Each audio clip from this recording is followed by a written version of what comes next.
planted his grin, and it tasted good. The king took his head, left him broken and dead. Bow down to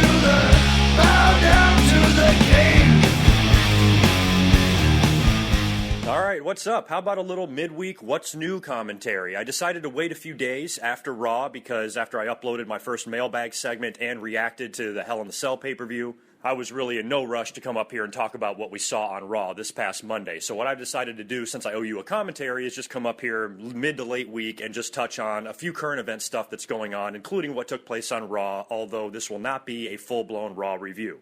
That show's about 4 days old now. You guys all know what happened on it. You all saw it, and there's also 10,000 other people on YouTube that gave you reviews about it. So I'm only going to just talk about a few of the storyline angles that we saw on that show. Why don't we start at the top? We kind of know now the direction for Survivor Series. It looks like John Cena is going to be feuding with the Authority. Now, before I get into any of this, I just want to make a little announcement. One thing that I've decided to do, because it started all over again with this John Cena shit and him facing Randy Orton at Hell in the Cell and who's going to be the main event and who's not. And, just the YWC was just going nuts. They were shitting in their hands and wiping it on their face. It was just 2 weeks of insanity, and I'm so fucking sick of it. I really don't care what your problem is with John Cena. I don't fucking care. If you still don't understand why WWE pushes him the way they do, then you never will. I'm going on 5 years on these commentaries. I am really going to get away from all my John Cena discussion. I'm going to have to talk about the guy because he's involved in all the major storylines. It's impossible not to talk about him, but I'm so sick and tired of trying to school or educate people that just won't shut the fuck up and won't stop complaining about him. Let me tell you right now, I do not care.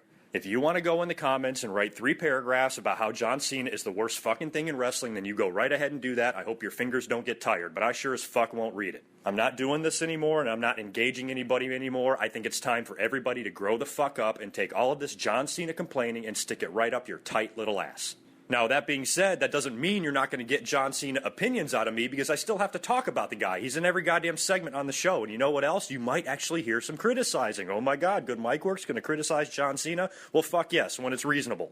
I didn't like John Cena beating Randy Orton in the Hell in the Cell to face Brock Lesnar any more than any of you did. However, I think it was a little bit too early to start freaking out as if Randy Orton and Brock Lesnar is never going to happen. That's not necessarily the case. Now, it's still to be determined when John Cena gets his title match against Brock Lesnar. Apparently, it will not be at Survivor Series. Now, to me, this is what's baffling. This is what drives me so crazy about this Brock Lesnar contract situation. I mean, he's your WWE champion. You know, I still think WWE, everybody was, freaking out when they heard, oh, he's not going to be around till Royal Rumble, whatever. WWE is going to have to change their plans. They weren't aware of this. They're going to take the title off of him and give it back to Cena. And I'm the one that was going, whoa, hold on. You mean to tell me you don't think the WWE was aware that they weren't going to be able to use Brock Lesnar, more than they were before they put the title on him? No fucking way. But one of the things that pisses me off the most about it is WWE has thrown logic completely out the window. Whatever happened to this decades-old rule that a champion must defend the title in 30 days? That was the exact reason that they stripped Daniel Bryan of the title in the summer. What sense does that make? I mean, Bryan had to be stripped anyway because he was injured and he's nowhere near coming back, and he might not be back at all. We'll talk about that later on. But the whole reason behind it was that, you can't defend the title. It's now been past 30 days. We have no choice as an organization but to strip you of the title. And yet they're going to let Brock go probably 60-plus days without defending it. That's a little bothersome, and that's a little annoying to a fan like me, and I'm sure to all of you. However, I was also one of the people that was saying, look, I'm not saying whether the rumors are true or not if Brock is really not going to defend the title until the Royal Rumble, but I have a very hard time believing that that's going to happen. So many fans are dead convinced that Brock will not set foot in a WWE ring again until the Royal Rumble, and I'm saying that there's no way that can be. Even the WWE, even with their backwards-ass logic of leaving the title on Brock past 30 days while they strip Daniel Bryan of it, even with all that being said, I still don't think the WWE can afford to let Brock wait until the Royal Rumble. That's still like 3 months away. It'd be fine if Brock wasn't the champ, but he's the champ. He's got to come in and defend the title. And I thought that Survivor Series, because Survivor Series has been shit in the past few years, and it was one of their original pay-per-views, only the second one they did after WrestleMania. It has so much history, and I would like to see it rise back to prominence. So I thought John Cena versus Brock Lesnar 4 would be a perfect match to take place at Survivor Series, but it looks like we're not going to see that. So what does that mean? It's going to be Brock Lesnar versus John Cena at the Royal Rumble?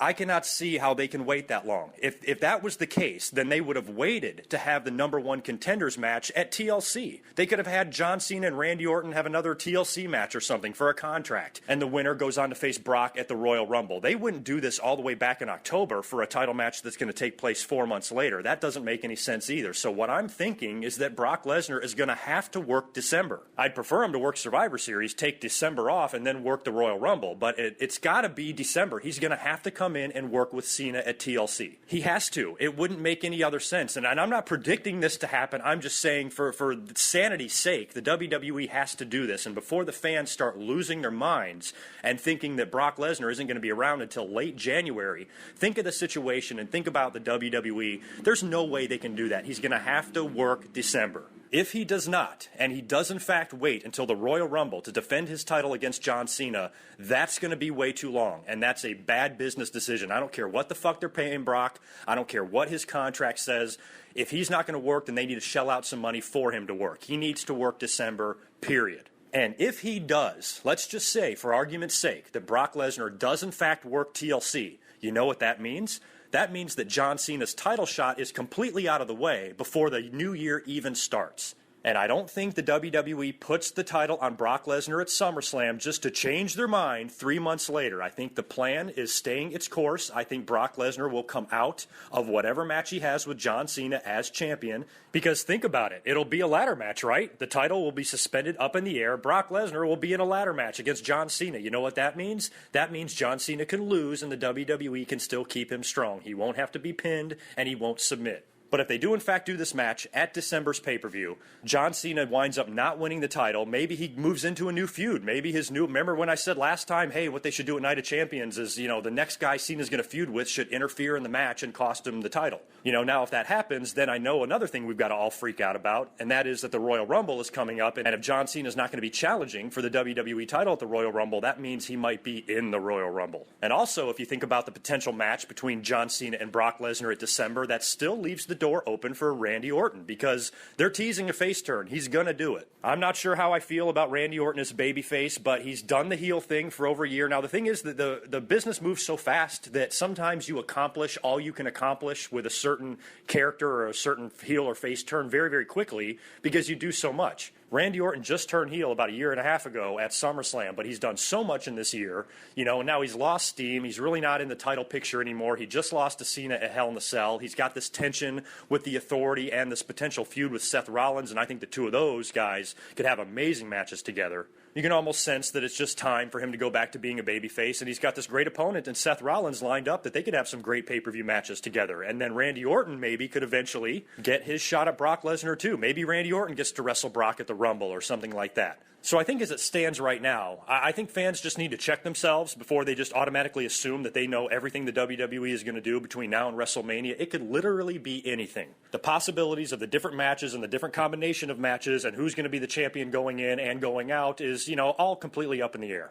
We have no idea what the title match is going to be or if John Cena is even going to be involved in it or who John Cena's opponent is. And I'll tell you, with what they teased on Raw and the direction we're heading in going into Survivor Series, Triple H could possibly be that opponent. I mean, think about it. You had Stephanie and Triple H come out on Raw and offer John Cena a spot on the Authority. Are you kidding me? Did any of us as fans watch that thinking, oh my God, I wonder if John Cena is going to accept their offer? Of course, the John Cena character is going to have nothing to do with that. I think it was actually Stephanie in the ring first talking to him and even calling him out, or calling herself out. It was like this reversed, doubled work shoot on yourself kind of thing. Stephanie is berating John Cena. Listen to these people. They're booing you. They're telling you you suck and all this, calling him out for all of his shit when it's the WWE that's actually writing all of this shit for him. I mentioned on Twitter that Stephanie should be cutting that exact promo to her father backstage.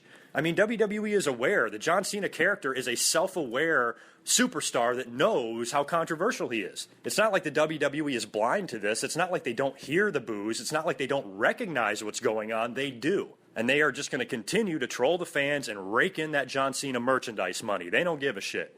And then Triple H comes out there and also starts getting in John Cena's face. Hey, I knew you weren't going to take that offer seriously. I'm going to tell you what, the Authority is going to make your life a living hell from now on, blah, blah, blah. And basically sets up for Survivor Series Team Authority versus Team Cena.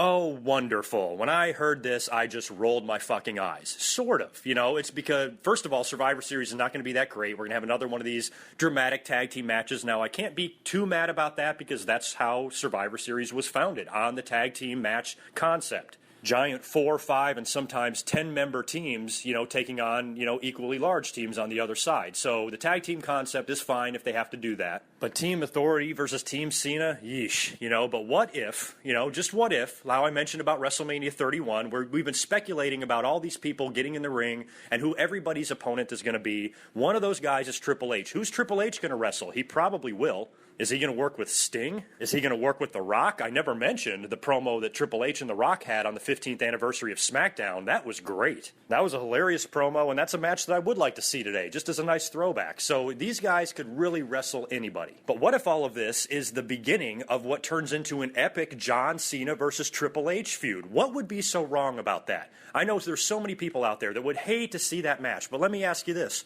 Why? To me, that's an incredibly intriguing concept. Think about this. Here you got a guy that the fans say has a huge ego, never wants to do a job, holds everybody back, and is a complete cancer to the wrestling business. Taking on a guy who the fans also say has a huge ego, never wants to do a job, holds everybody back, and is a complete cancer to the wrestling business. That's interesting. I loved it when they worked WrestleMania 22 because Triple H had been shit on the same way John Cena is shit on today. That was happening to him back in 2006, but then he gets in the ring with John Cena, a guy that the fans had already turned on, and the fans went back on the Triple H bandwagon. He was cheered all throughout that match. But for that match to happen now, almost 10 years later at a WrestleMania, that's going to be really interesting for the fans. I'm just curious, would they really pick sides in that? Would they not give a shit at all? I'm just curious. That could be a possibility considering that they're starting this whole Authority versus John Cena thing right here at Survivor Series. I think that obviously has to eventually lead to Triple H getting in the ring himself. Maybe the Authority is not able to stop John Cena.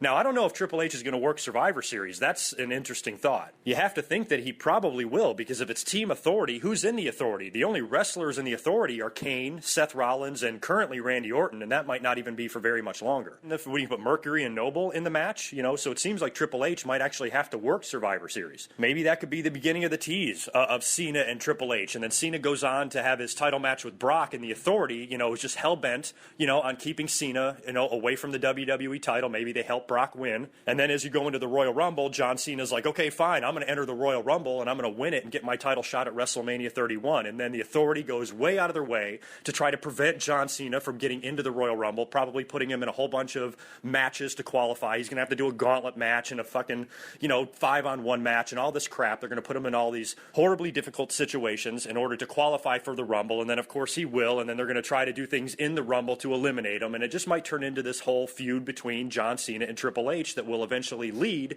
to a WrestleMania match. They could go in that direction. Like I said earlier, don't fly through the roof. I'm not saying I want that to happen. I'm just saying the WWE could do that. But as far as right now goes, going into Survivor Series, I'm assuming what we're going to see on Raw for the next few weeks is John Cena trying to formulate his team, because as you saw on Raw, he's already going around backstage. I think he approached Dolph Ziggler. The Authority saw that he was talking to Ziggler and then got mad and put Ziggler in a match with Kane as punishment. So basically, Triple H is going to go around and say anybody that wants to align themselves with John Cena is going to have to answer to us. But John Cena will go on this 3 or 4 week journey trying to recruit guys. He'll probably get a couple of members on his team. And then I think at the very last minute, maybe the Orton face turn takes place and Orton actually aligns himself with Cena. What I'm hoping they do is whatever Orton winds up doing at Survivor Series, whether he teams with Cena or whether he turns on the Authority in the match, hopefully that will lead to a match with him and Seth Rollins at TLC. And since it's at TLC, do you think Rollins might be forced to put the briefcase up? I've mentioned before that I don't want the briefcase to be on the line in matches. I don't believe it's a title. I think once you win it, you win it. But since it's a TLC match and you got to have some sort of fucking shit going on.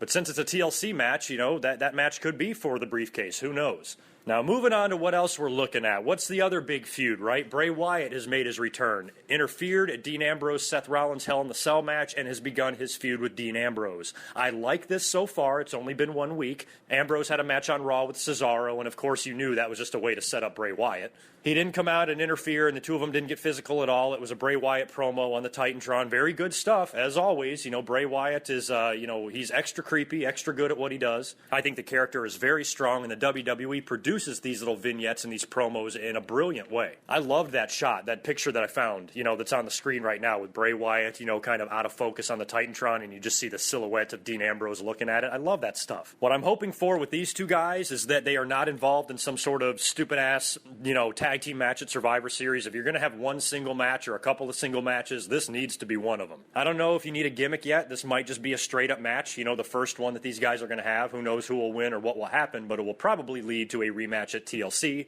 and maybe even some sort of match at the Royal Rumble. Although, I'd like to see the Royal Rumble jacked this year. Apparently, it's going to be 40 men again.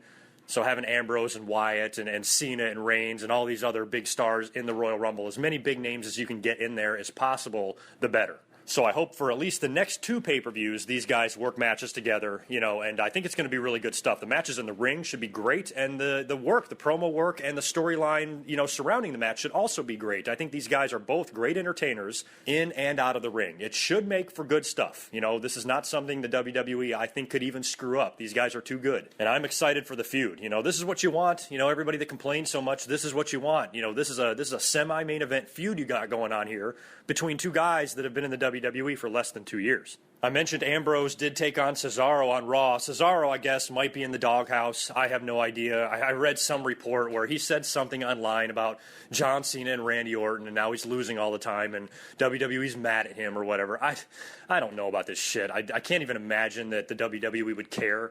What kind of damage could Cesaro possibly do saying something so meaningless like that? Randy Orton said something similar about, complaining that he didn't have enough merchandise because John Cena's merchandise was all over the place and they didn't sell enough Randy Orton shirts. And I'm laughing my ass off. I'm like, are you kidding me? That shit was all over the internet.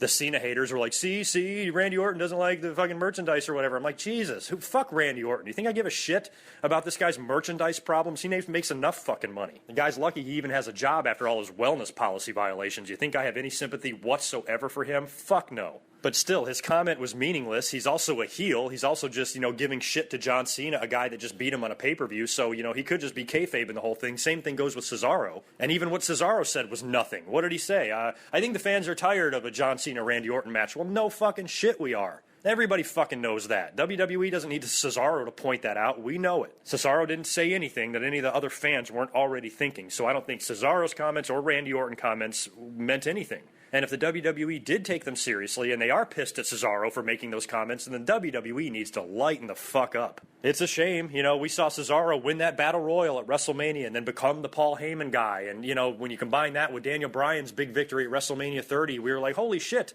this is going to be the year of the new young stars. Everybody wanted Cesaro to get on the map anyway. He's great in the ring, puts on amazing matches. WWE, for some reason, just does not want to push him any higher than he's ever been. And finally, when it looked like they were about to, they put the brakes on it, just like they did with Dolph Ziggler, a year before this. It's baffling. I want to grab Vince McMahon up by the throat and say, why aren't you doing something with Cesaro? He's not going to be young forever. He's at the peak of his career right now. He's in his prime physically. Use him. What the fuck is the matter with you people? It's so annoying the way the WWE just changes their minds on guys. We all had our hopes up for Cesaro, didn't we? I mean, after that WrestleMania moment, body slamming Big Show over the top rope, aligning himself with Paul Heyman, the potential match with Brock in the future that could lead to. I mean, God, we were all getting hard-ons over that possibility, and now it's just over and Cesaro is losing left and right.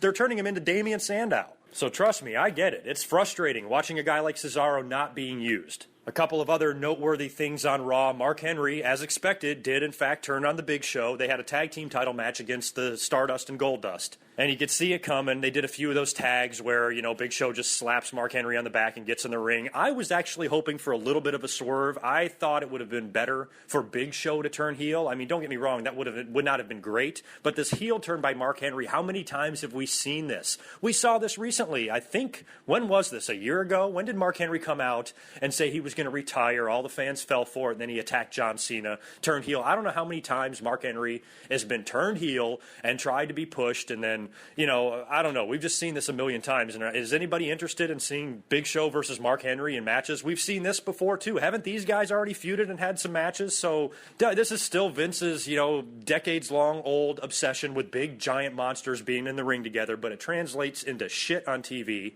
I do not care about this feud. I do not care about their promos that they do leading up to this feud, and I sure as hell don't care about the match. Nothing against Big Show, nothing against Mark Henry. I like and respect both of these guys. I respect how long they've been in the business now. They're both 20-year vets. But I also think that they're kidding themselves if they think that any fans really care about this feud at all. Ryback also returned, and I'll tell you, I was surprised by how many people that were happy to see him back. First of all, the crowd was going nuts for him during the match, and people were actually, praising him on Twitter. Good to see the big guy back. Feed me more, this, and this. And, a lot of Ryback defending. I was surprised. Now, I don't dislike Ryback at all, but he's not one of my favorite guys, and I really didn't even miss him when he was gone. He's just a guy that was really not one of my favorites. And none of us were really happy with the way the WWE was pushing him. They were bringing him in at first. He was in all those handicap matches, and they were putting him over as this big monster, trying to get the fans to chant his name and for him to be over the way Goldberg was over, and that didn't even come close to happening. He was just way too much of a clone of that concept and everything, and I think the WWE was trying too hard. Ryback, believe it or not, and you guys know it's true, he was being forced down your throat. When they were first pushing him, you know that the WWE was doing that. They were going to push this guy whether we as fans wanted it to happen or not. So now he's back. A lot of people seem to be giving him the benefit of the doubt, so I will do the same. Welcome back, Ryback. I wish you all the best. I just hope the WWE doesn't do the same things with him that they did before. They pushed him so fast and so hard. Next thing you know, he's in matches with Cena and ambulance matches, and he's getting beat, and then he's fucking done. But this time around, since he's back and he's a little bit over and he might be pushed as a babyface, what if he feuds with Rusev? I wouldn't hate that. Rusev and Lana can come out there and cut one of their typical promos and have the Russian flag and all of that, and then Ryback's music hits. That's a way to get the guy a pop. That's the way to get the guy over. And for two big, muscular guys going head-to-head in a beefy match, the match might not be that horrible. They're both young. They're both considered part of the future. I think that would be a good way for the fans to get behind Ryback because the WWE, I think, tried too hard with him last time. You put him with Rusev, that should help. Let's see, what else is going on? Nikki and Brie have continued their feud as well. Nikki, of course, beat Brie at Hell in a Cell, and now Brie has to be her personal assistant. So you know that has to lead to a whole bunch of dumb shit on Raw of Nikki coming out and making Brie Bella do everything for her, and we saw that on Raw. She had to hold the ropes for her and raise her hand after she won. This feud is so ridiculous. The only silver lining in this feud is that for some reason I have just become unimaginably attracted to Nikki Bella. I have always thought she was hot. I've always thought she was pretty much the hottest diva they had, but she was wearing something at Hell in the Cell that just drove me crazy, and now I just, when she's out there, I actually watch her segment just to drool over her. It's just a ridiculous amount of hotness that's a little too much for GoodMicWork to take. And I live in San Diego. This is the most beautiful city as far as, attractiveness in women in the whole fucking country. I get to see fucking supermodels every damn day, even when I go into the fucking grocery store, and I am still just mesmerized by the beauty of Nikki Bella. GoodMicWork loves him some Nikki. Just a couple of other things before I get out of here. I did want to mention Daniel Bryan. Apparently he's in need of another surgery, this time on his elbow. This is just unbelievably disheartening. I cannot tell you, think about how happy and how high we all were right after WrestleMania 30, right after Daniel Bryan won,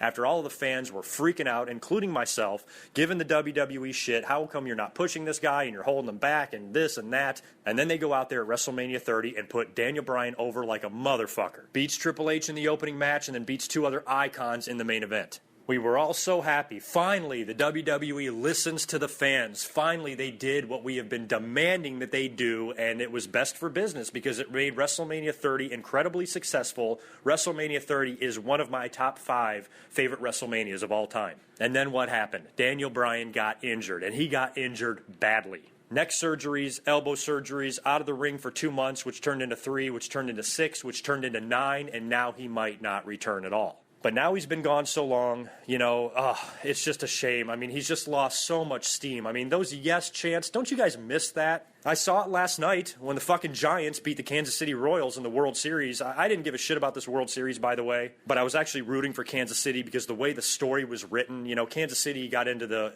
playoffs as a wild card, 1-game playoff. They were down by 4 in the 8th inning. They came back and won that game and then went on to sweep the Angels and to sweep the Orioles and then go into the World Series having games 6 and 7 at home in front of a bunch of fans that haven't seen them win a title in 30 years, and they lost. So fucking heartbreaking. I'm glad I'm not a Royals fan because that had to sting. But when the Giants were celebrating in the locker room, they were going, yes, yes, yes. And I'm like, wow, it's still over. I mean, people are still into the yes chants. And it's just such a shame that Daniel Bryan is not here to capitalize on this popularity. And now with another surgery, who knows when we're ever going to see this guy again. And it's a fucking shame. Also, WWE, I guess, had their quarterly conference call today and revealed some numbers and stuff. I really don't give a shit about the business side of WWE. It's all fucking nonsense to me. I guess the WWE Network subscribers are still way down, still under 1,730,000 or something like that. I don't care what the WWE has to do internally. I don't give a fuck what their problems are internally, as long as they just keep this network going. I'm a WWE Network fan. To me, I don't understand why any fan would not want to pay for this. It is unbelievably cheap, and it's easily worth that investment to be able to have this network and watch the pay-per-views and watch Raw replays and watch any old pay-per-view that you want. Their original shows are great. The Monday Night War show that they have is awesome. The new Rivalry show looks very good. I'd be willing to pay $20 a month for this thing, so I'm surprised that, the network has not gotten more subscribers. And finally, I did read a little small news piece, I guess, on Billy Jack Haynes is suing the WWE, claims he got hepatitis C from them and that they, weren't being honest with the wrestlers about the concussions and the ramifications of having a concussion and the long-term effects and all of that. You see some of these lawsuits in football. I'm not going to be able to take this lawsuit seriously. I doubt Billy Jack has a leg to stand on. He'll never be able to prove that he got hepatitis C in a WWE match. I think he's making that shit up, quite honestly. I'm not saying it's not possible for it to happen, but I think that's just a really easy way, since he contracted this fucking shit. Oh, I got it from wrestling because I bled a couple times in WWE, and back then everything was so shady with the steroids and the drug use and everything. It would be really, easy to believe that I could have, picked this disease up by wrestling in the ring with somebody that got bloody. Yes, you're right. That could happen, but I doubt that it did. Billy Jack Haynes is a dirty motherfucker, and he probably picked that shit up from some nasty rat on the road back in the fucking 80s. So fuck you, Billy Jack, and fuck your lawsuit. I got to get out of here. I've got a long week ahead of me. Thank you so much for listening. I will be back up here in about a week and a half after a couple of more Raws take place and we get a better idea of what's going on for Survivor Series. And if anything earth-shattering breaks between now and then, I'll come up and comment about it. But otherwise, I will talk to you guys in about 10 or 12 days. Until then, peace.